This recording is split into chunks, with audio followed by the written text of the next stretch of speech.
नमस्कार दोस्तों, कल्पना कीजिए आपकी रसोई में गैस सिलेंडर खाली है। होटल का मालिक कह रहा है 20 लोगों को भी खाना नहीं खिला सकता। केटरिंग वाले हाथ जोड़ रहे हैं और ये सब हो रहा है एक छोटे से जल मार्ग की वजह से, यानी स्ट्रेट ऑफ हॉर्मुज। 28 फरवरी 2026 को जब अमेरिका और इजराइल ने ईरान पर हमले शुरू किए, तब ईरान ने दुनिया के सबसे महत्वपूर्ण तेल गैस रास्ते को लगभग बंद कर दिया। यहाँ से दुनिया का 20% तेल और बहुत बड़ा हिस्सा एलपीजी गुजरता है। हमारा 60% एलपीजी इसी रास्ते से आता है, उसमें भी 90% हॉर्मुज से। सवाल ये है, क्या आपके घर की रसोई इस जंग की आग में जल रही है? क्या छोटे होटल रेस्तरां बंद होने वाले हैं?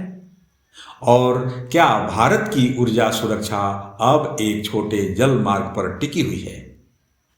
जन आवाज 24 सच के साथ आज हम खोल कर रखेंगे इस हॉर्मुज की चुप्पी वाली जंग की पूरी सच्चाई।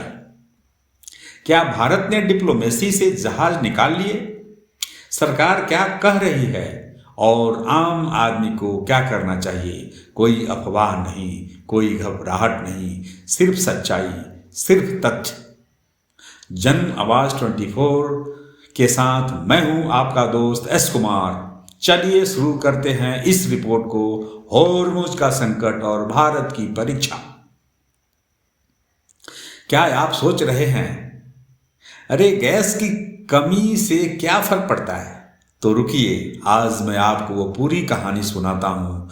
ये कोई सूखा समाचार नहीं, ये आपके किचन, आपके बजट, आपके रोजगार की कहानी है। आज इस खास रिपोर्ट में हम बात करेंगे हॉर्मुज की चुप्पी वाली जंग, भारत की ऊर्जा सुरक्षा की सबसे बड़ी परीक्षा।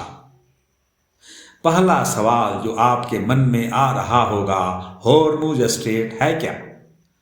यह फारस की खाड़ी और ओमान की खाड़ी को जोड़ने वाला एक संकीर्ण रास्ता है। इसके दोनों तरफ ईरान और ओमान के किनारे दिखते हैं। यहां से हर रोज 20 मिलियन बैरल तेल और लाखों टन एलपीजी और एलएनजी गुजरता है। 28 फरवरी के बाद ईरान ने साफ कहा, अमेरिका, इजराइल और उनके साथी जहाजों को नहीं छोड़ेंगे।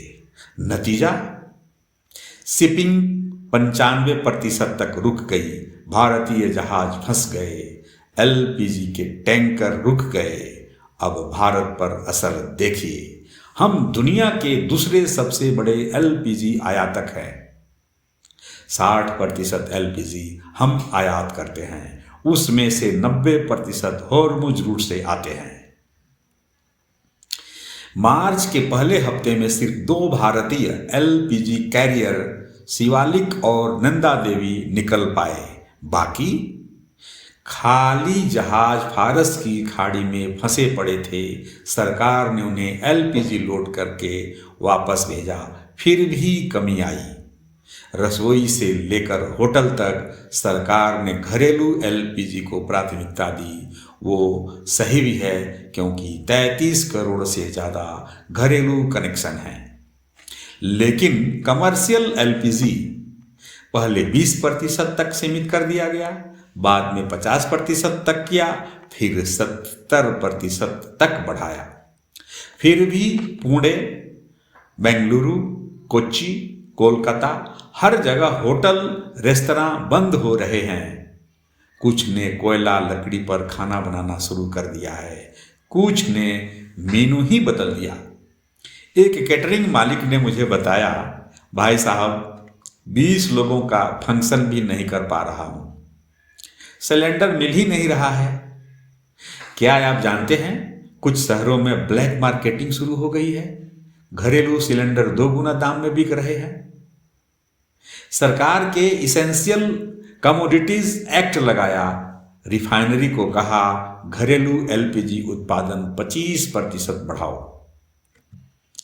पेट्रोकेमिकल प्लांट से गैस निकालकर घरों को दिया जा रहा है, फिर भी मार्च के आखिरी तक कमी बनी हुई है। अब सवाल यह है, सरकार क्या कर रही है?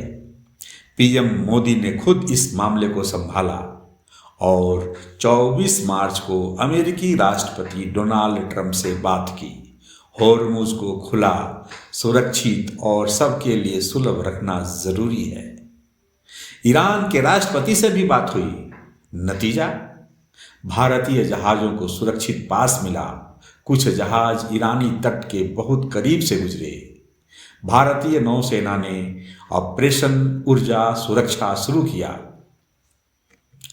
5 फ्रंट लाइन वॉरशिप्स तैनात किए और 20 से ज़्यादा भारतीय जहाज़ों को एस्कॉर्ट किया जा रहा है। दोस्तों, वीडियो में आगे बढ़ने से पहले अगर अभी तक आपने हमारे चैनल को सब्सक्राइब नहीं किया है तो चैनल को लाइक और सब्सक्राइब करें। इससे मुझे आपके साथ अच्छा संबंध बनता है और मैं आपके साथ हमेशा बने रहना चाहता हूँ। ब्रिक्स में भी ऑडिशन चल रहा है। भारत इस समय ब्रिक्स का चेयर है। विदेश मंत्रालय ने कहा, सभी सदस्य देश ऊर्जा फ्लो सुनिश्चित करने के लिए बात कर रहे हैं। रूस से अतिरिक्त तेल लिया जा रहा है। अमेरिका से भी एलपीजी मांगने की कोशिश हो रही है और सबसे अहम, रणनीतिक पेट्रोलियम रिजर्व का इस्तेमाल। लेकिन दोस्तों, ये सिर्फ आंकड़े नहीं, ये लाखों लोगों की जिंदगी है। कोच्चि में 100 से ज़्यादा होटल बंद हो चुके हैं। कोटा में हॉस्टल और मेस प्रभावित हो गए हैं। 1 लाख स्टूडेंट्स का खाना प्रभावित है। छोटे रेस्टोरेंट वाले कह रहे हैं, लकड़ी पर खाना बनाना पड़ रहा है लेकिन लागत बढ़ गई है। एक हाउसवाइफ ने मुझे फ़ोन पर बताया, भैया पहले 10 दिन पहले सिलेंडर आता था, अब 18 दिन लग रहे हैं। क्या आप सोच रहे हैं क्या ये संकट लंबा चलेगा? अभी तो अप्रैल में और चुनौतियां दिख रही है, फिर भी सरकार पर भरोसा है। स्टॉक पर्याप्त है, पैनिक न करें। पेट्रोलियम मंत्री हरदीप सिंह पुरी और विदेश मंत्री एस जयशंकर ने संसद में कहा, ऊर्जा सुरक्षा स्थिर है। कैबिनेट कमेटी ऑन सिक्योरिटी ने 22 मार्च को पूरी समीक्षा भी की। अब बड़े सवाल की बारी, भारत को इस संकट से क्या सबक मिलना चाहिए? हम 90% तेल गैस आयात करते हैं। एक छोटे जल मार्ग पर इतनी निर्भरता, ये चेतावनी है। सरकार पहले से ही डाइवर्सिफिकेशन कर रही है।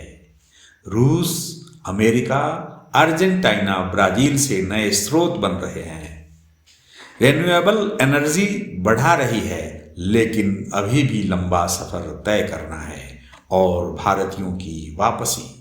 संघर्ष शुरू होने के बाद हजारों भारतीय वर्कर्स, स्टूडेंट्स वेस्ट एशिया से लौट आए। MEA लगातार निगरानी कर रही है और 10 मिलियन से ज़्यादा भारतीय अभी भी गल्फ में फंसे हुए हैं। उनकी सुरक्षा भी प्राथमिकता है।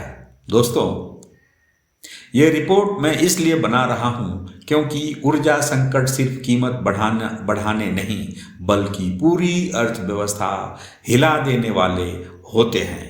आज होटल बंद है, कल छोटे उद्योग प्रभावित होंगे, फिर नौकरियां। लेकिन अच्छी खबर ये है कि भारत बैलेंसिंग एक्ट खेल रहा है। न अमेरिका से दूर, न ईरान से दूर, डिप्लोमेसी काम कर रही है। दोस्तों, अंत में एक सवाल आपसे, आप क्या सोच रहे हैं? क्या भारत को अब और तेजी से रिन्यूएबल एनर्जी और लोकल प्रोडक्शन पर ध्यान देना चाहिए? दोस्तों, आज हमने देखा एक छोटा जलमार्ग कैसे पूरी दुनिया की ऊर्जा को प्रभावित कर सकता है। भारत ने डिप्लोमेसी से 2 LPG टैंकर निकाल लिए। ब्रिक्स में ऑडिशनल चल रहा है। पीएम मोदी ने संसद में साफ कहा, हम शांति चाहते हैं, डायलॉग चाहते हैं और ऊर्जा सुरक्षा को मजबूत कर रहे हैं। लेकिन सच्चाई ये भी है कि हमें अब और तेजी से डाइवर्सिफिकेशन करना ही होगा। रूस, अमेरिका, अन्य स्रोतों से तेल गैस लाना ही होगा, रिन्यूएबल एनर्जी बढ़ानी ही होगी और सबसे ज़रूरी पैनिक नहीं करना है। सरकार कह रही है घरेलू एलपीजी के लिए स्टॉक पर्याप्त है। जन आवाज 24 हमेशा सच के साथ खड़ा रहेगा। आपकी रसोई, आपका बजट, आपकी सुरक्षा, ये सब हमारे एजेंडे में है। आप क्या सोचते हैं? क्या भारत को अब और आत्मनिर्भर ऊर्जा नीति बनानी चाहिए? अपनी राय कमेंट में ज़रूर बताइए। अगर ये रिपोर्ट आपको पसंद आई तो लाइक कीजिए, शेयर कीजिए और जन आवाज़ 24 को सब्सक्राइब करना न भूलिए। सच की आवाज़ को और मजबूत कीजिए। मैं हूं आपका दोस्त एस कुमार।